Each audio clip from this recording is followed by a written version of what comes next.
చెప్పండి. అస్మాకం సహ కుటుంబానాం క్షేమ స్థైర్య ధైర్య వీర్య విజయ అభయ తద్వారా సంక్షేమ సిద్ధి ద్వారా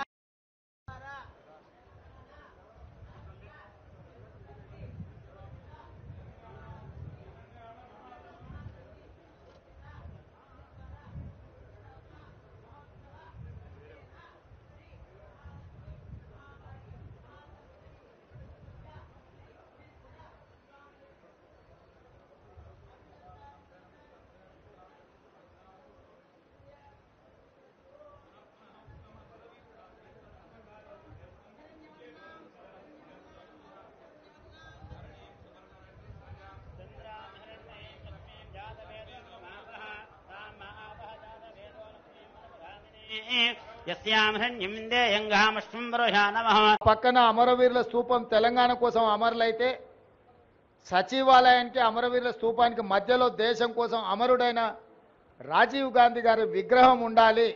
ఎందుకంటే మాజీ ప్రధానమంత్రి ఇందిరాగాంధీ గారి విగ్రహం, పివి నరసింహారావు గారి విగ్రహం, వారితో పాటు రాజీవ్ గాంధీ గారి విగ్రహం ఉండాలని మేధావుల సూచన మేరకు ముందలో ఉన్న పార్కు కొంతమంది వ్యక్తులు వాళ్ళ కోసం ఆ స్థలాన్ని పక్కన పెట్టి వాళ్ళకు కావాల్సినప్పుడు విగ్రహం పెట్టుకోవాలని ఆలోచన చేస్తే దేశం కోసం ప్రాణాలు ఇచ్చిన రాజీవ్ గాంధీ గారి విగ్రహాన్ని మేము అక్కడ పెట్టడం జరిగింది.